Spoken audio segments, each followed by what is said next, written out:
the illustrator of 21 Steps, Guarding the Tomb of the Unknown Soldier, The Gingerbread Pirates, 'Twas the Night Before Christmas, Over the River and Through the Wood, and more. And Matt is down here from lovely Maine today. Next, we have Sarah Sachs, who is also from Maine, Portland, Maine. She studied illustration, animation, and storytelling at Hampshire College. She has a background in arts education and was a former creative director at Lumos Labs, Lumosity, in San Francisco. Sarah cares deeply about how, why, and what people create, and how to foster the creative spark in those who've forgotten or are fearful to try. Picture Day is her graphic novel debut, and the second graphic novel, Tryouts, which is the second in the series of 4, I believe, comes out on May 7th, which is just a couple weeks. We then have Jason Viola, who co-founded the Boston Comic Arts Foundation and helps produce comics festivals throughout the region. He's the author of Science Comics Elephants, Science Comics The Digestive System. I actually recently read that one for a book. It's fabulous. Science Comics Polar Bears, and Critter Chat World Wide Web. Jason lives outside of Boston with his wife and son. Last but not least, we have Dan Knott, cartoonist, illustrator, and educator living in Vermont. His debut nonfiction graphic novel, Hidden Systems, was longlisted for a National Book Award. Selected as an Indie Next List and Indies Introduced Pick by the American Booksellers Association, and was an honor pick from the National Council of Teachers of English, NCTE. His short comic and illustrations for investigative journalism have appeared in the Nib and Spotlight PA, and in publications for WBUR, NJ Advanced Media, among others. He went to the Center for Cartoons Studies and was a lead writer and cartoonist for its free nationally distributed comic on U.S. government called This Is What Democracy Looks Like, which is, I think, what we all need. That comic. So what we're going to do today, we are going to hear from each of our panelists, and then I'm going to be throwing it out to you for a game that we like to call, and are calling, Fact or Fiction. So our first question is for Jason. So we want to know how you do your research, and how do you find the story in your research? And can you talk about the difference between a narrative book like a science comics book and a non-narrative book like your Critter Chat book? Thank you. I just want to say, although my bio says I live outside of Boston, I live in Stowe, which is right around the corner. This is my local bookstore. I love the Silver Unicorn, and I'm so happy that everybody can come out from far and wide to see it. How I do my research, I go to the library, and I get a lot of books. And I'll also watch movies, and try to get, sometimes I'll have to, with the science comics, read, the books are a few years old, so I'm also trying to do some research and read like recent papers, especially if they're about some of the topics I want to cover. And finding the story, just kind of, there's no science, no pun intended, to it.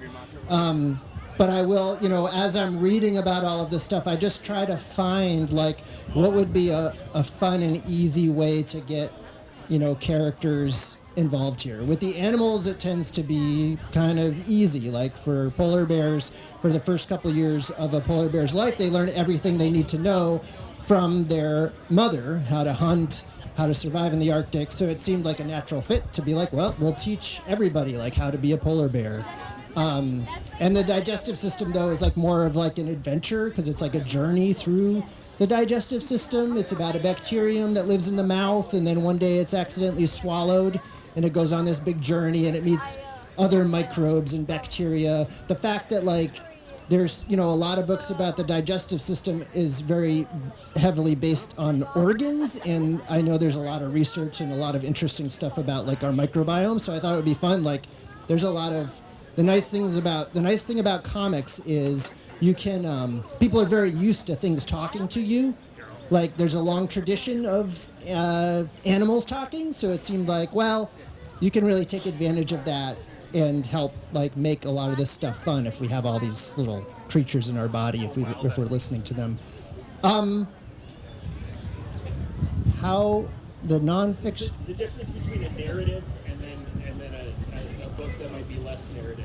The funny thing about these books is like, and kids will have asked me like, are these fiction or nonfiction? Because they all have stories with fictional characters, you know, and our bacteria don't really talk to one another, I don't think. And I have to use a lot of fictional elements when telling the story, and it's kind of fascinating that comics allows you to do that in a way that I think is challenging with prose, and even like really small parts, like when I'm trying to do some of the more educational stuff that's not part of the big story, I'm turning a lot of these scientific, a lot of objects, even like pieces of hair, into little tiny characters and telling small stories. It's just so much easier to communicate when you're doing it through a story. We're all telling stories all the time to understand ourselves and the world that we live in, and we hear stories on the news. So comics just lend themselves more to that. And when I'm writing, when I'm writing that overall story to guide you through these lessons, but I think about all the educational stuff that gets thrown in there as almost like the way that a fiction writer would think about backstory. Like, I know that there's all this stuff that I have to tell you, and I just have to find the right places to tell you about it and reveal different information at different points in time, if that makes sense. Did you want to say something? No. Yeah, I think it's interesting, and I think something that might come out in a lot of your answers today is that the line between fiction and nonfiction can often be much blurrier than we're taught. You know, when we shelve something in a library in fiction and nonfiction, it's often far blurrier.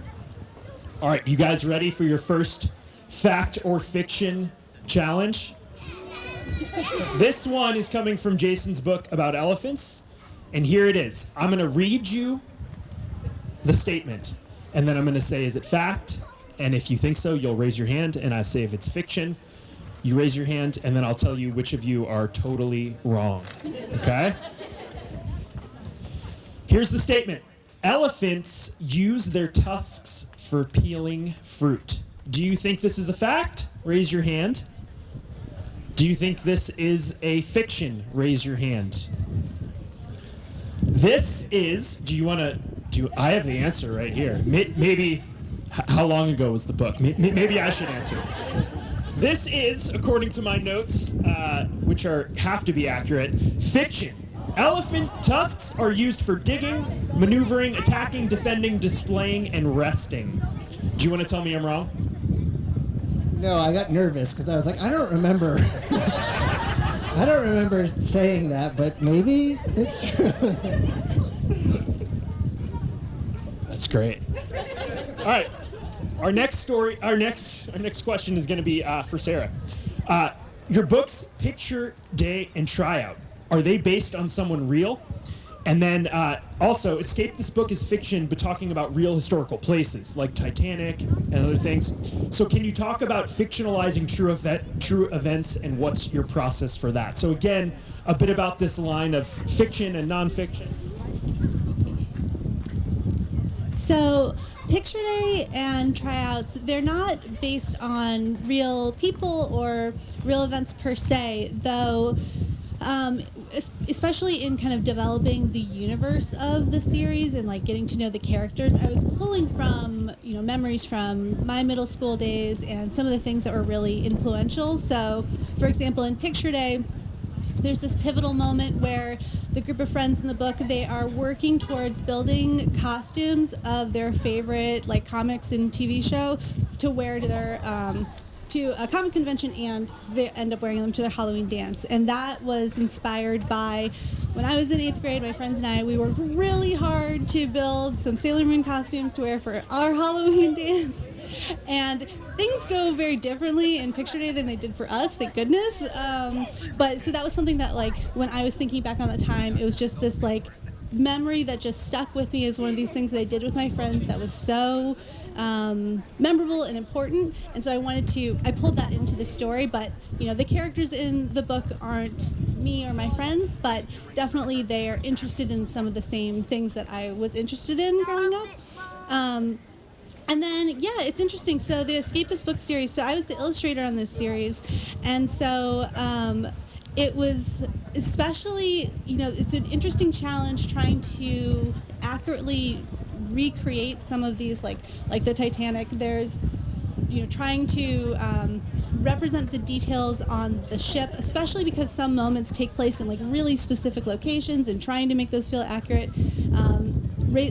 Race to the Moon is about the Apollo missions, essentially, and so, like, I was spending a lot of time kind of digging into NASA archives and trying to understand, like, how the lunar module works and trying to recreate that. But then there's also prompts in this series that are, like, completely not things that would happen in real life. Like, there's a scene in Race to the Moon where the astronauts are having, like, a food fight with these, like, backpack mounted tube things, and I was trying to figure out, okay, I want them to fit within the universe of really what kind of technology they had in this era, but if you're making, like, food blaster suits, like, what would that look like? So trying to base my research in what was actually available, but then use my imagination to build on that for some of the more imaginative parts of the series.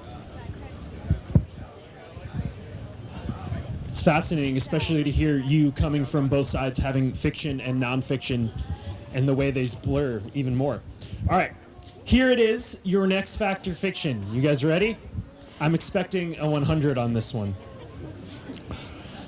Others will judge you if you try to change something about yourself. Fact? Fiction.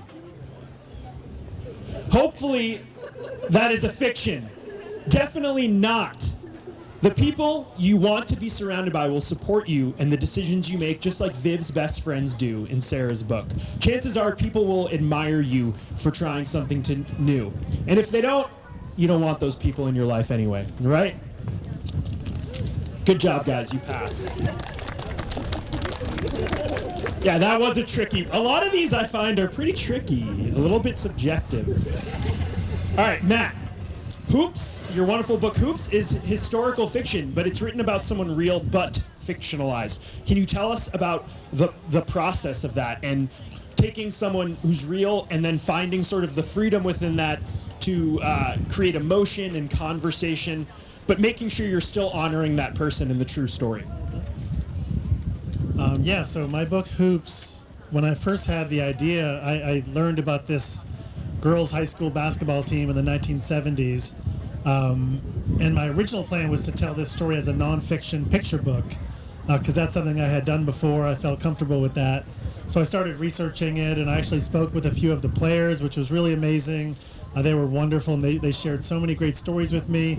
I went to Indiana, did some research there, and the deeper I dug into it, I started feeling like it didn't feel like a picture book. It felt like there was so much I wanted to get into the book. It felt like it needed chapters.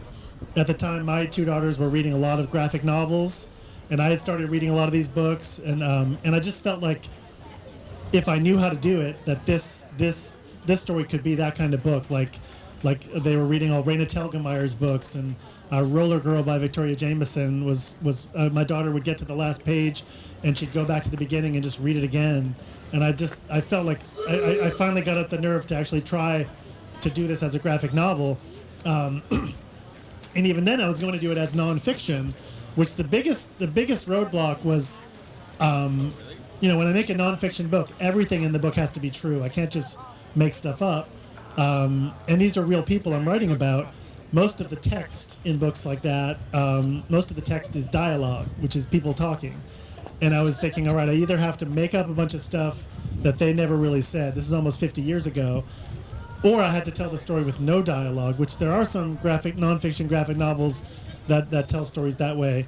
And I just got kind of stuck. Then I finally actually watched the movie Hoosiers, which is one of my all-time favorite sports movies. It's a fictional story inspired by a true story. So that gave me the idea that maybe that's what I should do. Then my characters were free to talk to each other. I could develop each personality. They could form friendships. I could even add characters that were totally made up. Like the character of Stacy, who's Judy's best friend. I just totally made her up. But then I could still honor the spirit of what these girls had accomplished. So that's kind of what I tried to do. So the book is really a combination of fact and fiction, where some things like the timeline of what happened, I kind of condensed everything down to one season. Where in reality, the team wasn't brand new that year, and things had kind of happened over several years. But it sort of freed me up to try to tell the best story I could tell once it became fiction. Thank you. All right. So Matt's book Hoops is about the Wilkins women's basketball team, and my fact or fiction question is about that team. And those of you who have read it might know, but here is the statement. The team had to wait until all the boys' teams had practiced before they could even use the gym. Is that fact or fiction? That is sadly fact.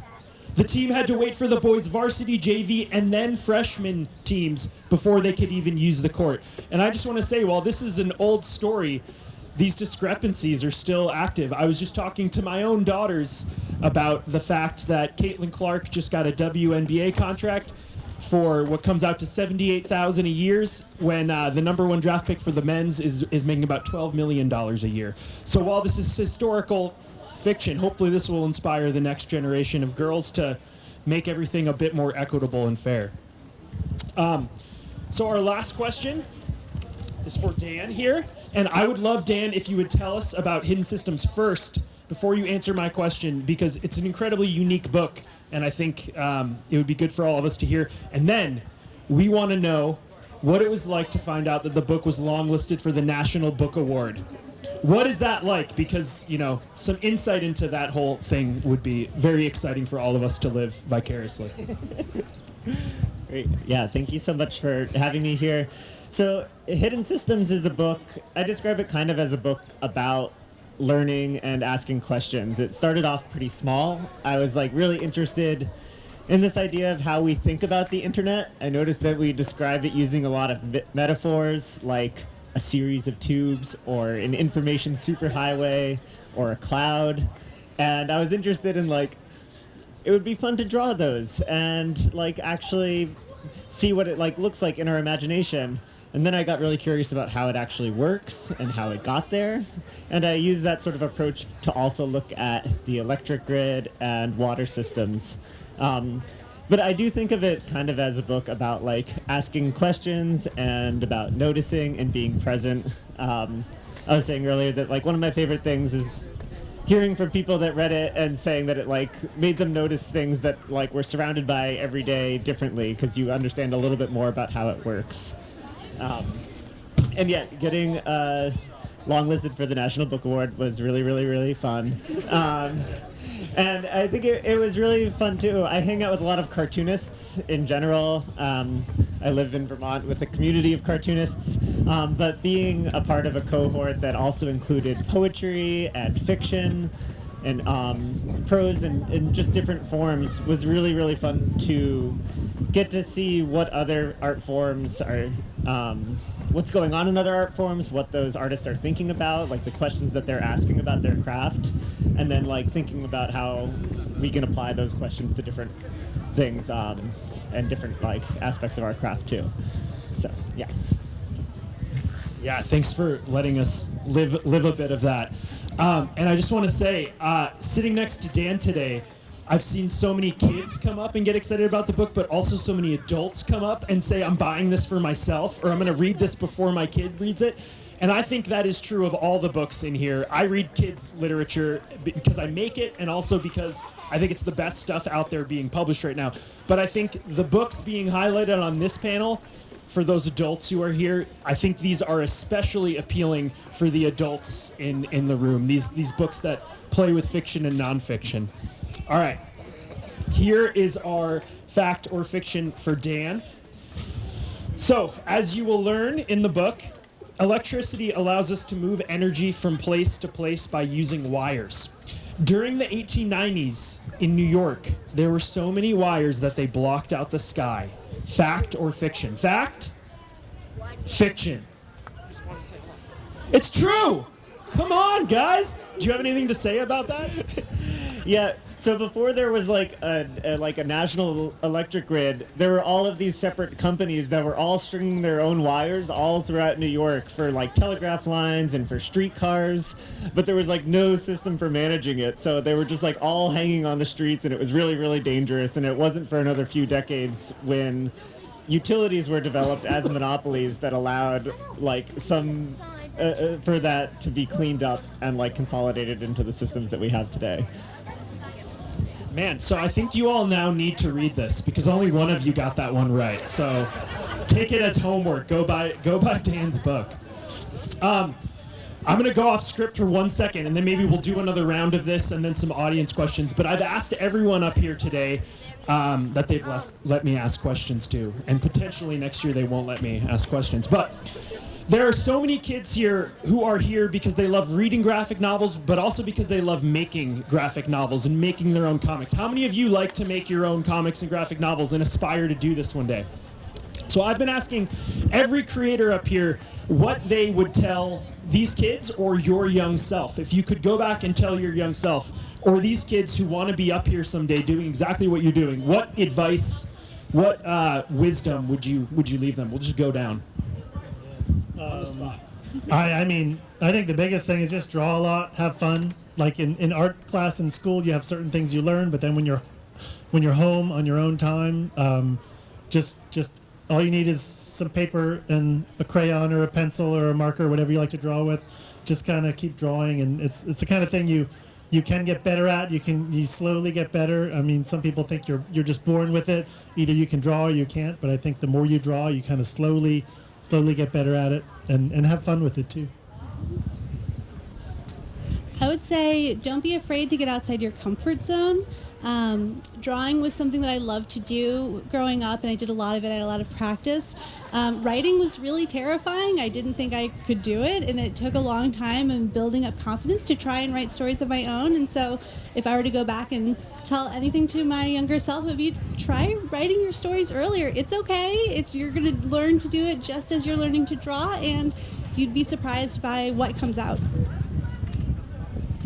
Yeah, when I was a kid, I used to draw comics all the time, like comic strips, and I wanted to be a cartoonist. And when I got older, back then there really weren't graphic novels like there are now, and I kind of stepped away from it. I didn't realize how much I loved the two of those things together until much later. I was thinking, oh, I'll just be a writer or an artist, and it wasn't until later when I realized that it's the storytelling aspect of drawing that I really loved and making comics again. And like I would just say, keep drawing, make little books, show them to people. Don't think too much about whether they're good or not. There's a real pleasure in just making it and having it done and then moving on to the next thing, and come to festivals like this. There's a comics festival in Boston in June where there are kids selling comics at tables. It's a great opportunity to meet other kids who like comics, and it's through that community that you can really. It's through that community that I was able to start making comics professionally. So keep making comics and make friends who make comics. Yeah, I'll say two things. One, I said earlier on a panel that to start small. I mentioned that Raina Telgemeier started drawing Smile as a mini comic, a little self-published mini comic that she was bringing around. Starting with a little chapter and small comics is just a great way to practice and to express yourself. And also, I would echo what Jason said too about just like draw comics with your friends. Like I would definitely not have been able to make a whole book if I didn't also have friends that were making comics that I could talk to about it. Like having a community is so important, and I think in part because of like the organization that Jason helps run, like the Boston area has one of the best comics communities in the country. So like make friends in comics, like draw comics with your friends, and it's like something that can really help sustain you. That's awesome. Thank you guys for letting me put you on the spot. All right, you guys want to do a little speed round, some more fun facts to sort of the sorts of things you're about to learn are all things that you can learn in these books. So here are just a handful more. This one I feel obligated to do as a local resident who has these critters on my property constantly. Here is a statement. Foxes make great pets. Fact or fiction? Good. All right. Good. No one try to domesticate the foxes you see around Acton. Good idea. Here's another one. You can hear a Madagascar hissing cockroach from 5 feet away. Fact or fiction? Everyone would have been right because the answer is that you can hear them from 12 feet away. Can you believe that? All right, here's one for Boston in particular. At the age of 16, Pedro Martinez tried out for the Dodgers. Not the Yankees, the Dodgers. Fact? Fiction? That's a fact. The scouts were unsure because he was smaller than his brother. After 30 days of tryouts, they gave him a chance. Wow. All right, couple more. The musicians aboard the Titanic had to memorize 352 songs for its first-class voyagers. Fact or fiction? That is fact.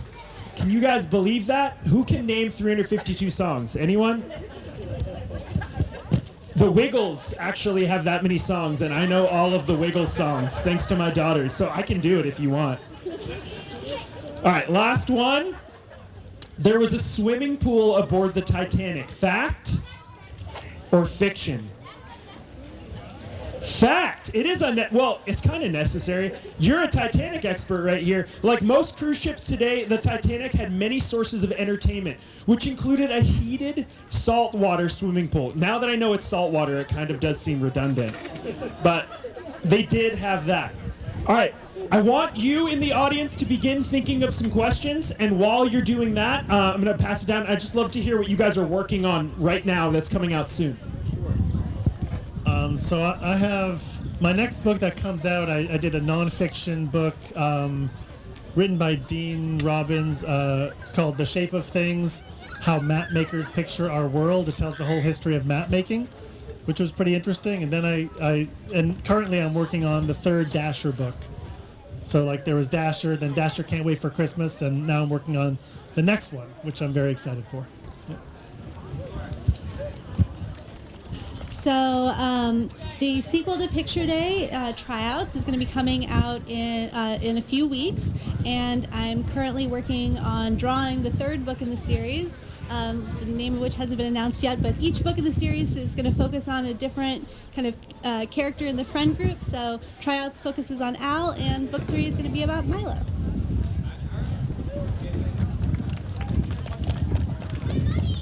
The next book I have coming out is in the History Comics series. It's about the Prohibition era in America. That comes out in October, and I'm currently working on a book for National Geographic Kids about one of their explorers. And I'm still figuring out what my next book is going to be. If you have any ideas, let me know.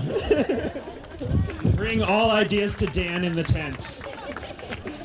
All right, we've still got a little chunk of time. Does anyone have questions for this group of panelists up here? Yeah, come on up. This is a question for Dan. Have you started to consider making hidden systems too? Could there be a hidden systems too? Yeah, I'm really when I said I didn't know what I wanted to work on next, I am really interested in waste and recycling and how things are made and moved around the world and sort of the life cycle of objects. So that's something I'm considering and like starting some research for. So anyone? Yeah, come on up. What inspired you to make your first book? Anyone want to take that? So my very first book, it's a picture book called Zachary's Ball. And when I first made it, I was still in college, and I had to do a big project my senior year.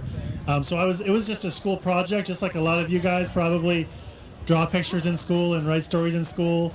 So I decided to make a picture book, and mostly the first thing was I wanted to figure out some way I could actually draw every day as a grown-up and have that be my job. So it was very selfish at first, but and the thing that really inspired me was one day a friend of mine brought a book called The Widow's Broom by Chris Van Allsburg into the art building. And at the time I was thinking I kind of wanted to be an illustrator, but I was mostly working just in pencil, just black and white pencil drawings. And this book was this just beautifully illustrated black and white book. And seeing that made me think like that is what I want to do. And I went to the library and just looked at more of his books and more picture books that really inspired me to try to make my own. But when I first made that book, I didn't know it was ever going to be a real book that kids would read. It was just something I made for school. And then I found a publisher who liked it, and that's how I got started doing this. Yeah. I actually have a Chris Van Allsburg link to my first book too. So Picture Day is the first book that I wrote and illustrated myself. And do you guys has anybody read The Mysteries of Harris Burdick, which is, yes, it's a Chris Van Allsburg book, but it's kind of like a collection of images, mysterious images with a line of text as if they're like that are pulled from these manuscripts essentially. And so I was trying to figure out, I knew I wanted to try and tell some stories, but I feel I can put myself on the spot. So I was trying to create some prompts for myself to give myself a starting place to create my own stories. And so inspired by that book, I had a whole bunch of kind of sentences that I had written that were pulled from just random, from anywhere that could belong to a larger story. And I put them all in a big a tiny treasure chest that I have, pulled each one each day, and then did an illustration that went along with it. And one of them was a girl about to cut her hair on school picture day. And so that then became this nugget of an idea that I was like, okay, this is an intriguing story. Who is this character? Who are her friends? And then started tapping back into some of my childhood memories to tell that larger story. So, yeah. Yeah. I drew a big picture of a manatee that looked really sad, and I thought it was so funny. And I kept thinking about this, and I would show it to some people, like, look at this manatee, isn't he sad? And people would laugh. And so I started drawing a comic strip about a manatee that is very optimistic, happy manatee, but he was always getting hit by boats. And so he'd always get really sad. And he'd get hit by boats in different ways. It was like a running gag, like Charlie Brown in the football. And I drew a lot of these strips. I put them online, and I kind of developed a following and got to meet other cartoonists in this way who also liked laughing at sad manatees. That was not my first book, but my first book was the publisher asked me to write it, the Polar Bears book. So I didn't really come up with the idea, and so I can't really answer that question. But the manatee book led into, like, because I was doing these self-published books, stapling them myself and going to these conventions, that led to that. So I count that.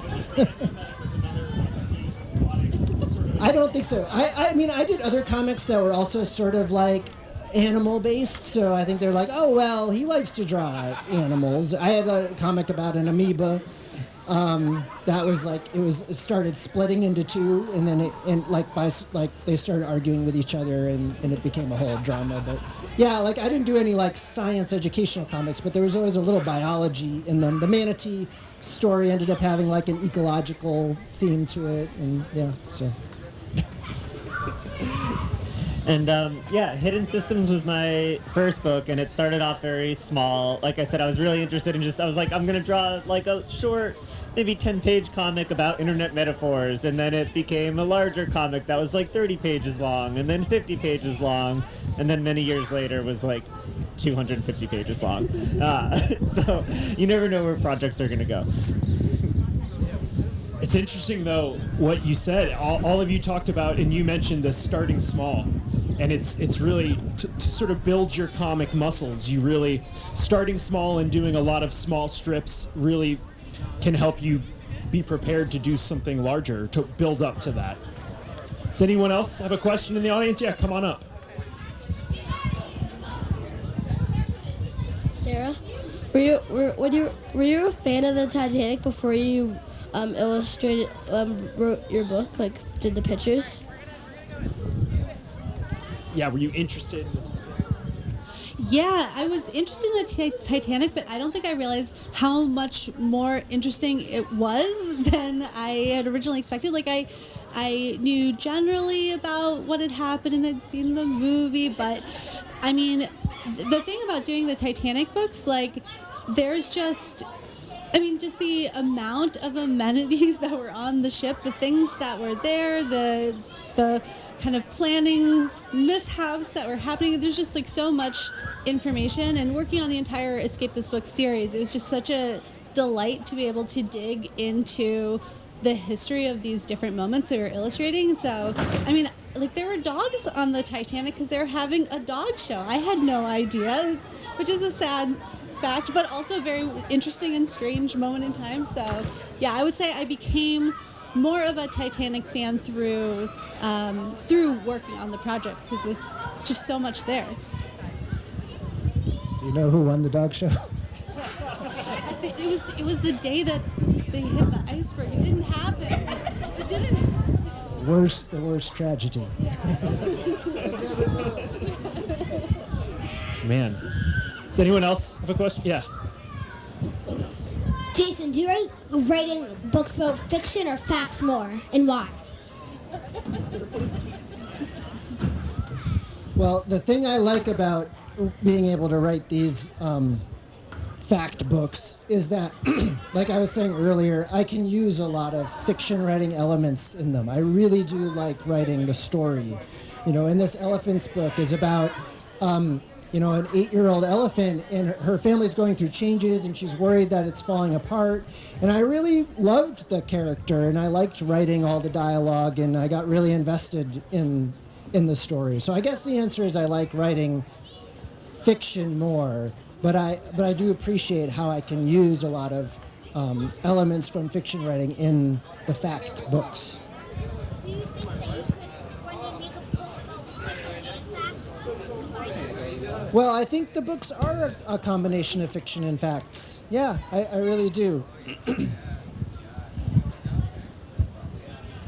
Does anyone else out here have a question? Any adults have questions? Yeah. Hi, thanks for allowing adults to ask questions. It's Dan. So Dan, I think my question will be going to you. You've probably thought about maybe you've thought of technology more than the other writers and illustrators on here. What would you say to kids regarding AI and some of the concerns of that in the creative process, with knowing that all of these kids are going to be able to grow up and push a button and get a comic strip? Like, where do you see the biggest concerns with what may be appropriate and what may be inappropriate for them to be using it for? Okay, no pressure. Assuage all of our AI fears in the 3 minutes you have. No, so, I mean, this is totally subjective, right? Everyone will feel differently about it, but for me, there's no replacement for just like drawing on paper. Like, I try to make as much of my comics making process like using pencil and ink on paper, and to like really enjoy the creative process that way. And I don't think that like technology and AI can ever be a replacement for the type of like curiosity and like problem solving and like almost like puzzle like nature that goes into like a human making a comic. So Yeah, I'm a firm believer in human creativity. Last night I happened to see a video of an AI machine that had been trained to play tic-tac-toe against a human, and it couldn't even get the rules straight. So it made me feel so much better. These things can't even win at tic-tac-toe. I think we're safe for a little bit longer. Does anyone else have any questions for our panelists? Adults? Anyone? We've only got like a minute or two left anyway. How about, does anyone want to share a favorite fact that you have learned in your work before we depart? Just, there are too many.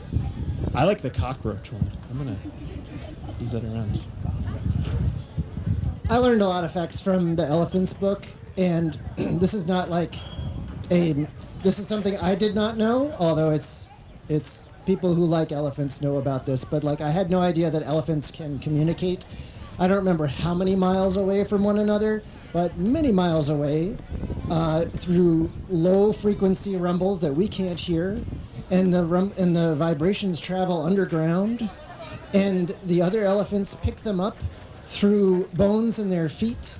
If you look at a cross section of an elephant's feet, they're on like tiptoe, and in fact, to hear better, they will stand they will lean more on their legs. They'll kind of lift their front legs up so that they can like focus more on the vibrations coming in, and they go up their bones into their ear canals, and they process sound the same way you would with an ear. I mean, it's all through vibrations and bones, and they are able to distinguish like through those low frequency rumbles underground, like even like who's talking. It's I thought that was fascinating. That's unreal. Well, if you guys want to learn even more amazing facts, you can check out these books. Give another round of applause to Matt Tavares, Sarah Sachs, Jason Viola, and Dan Knott. And they will be back in the tent signing all of their wonderful books momentarily. Thank you guys so much.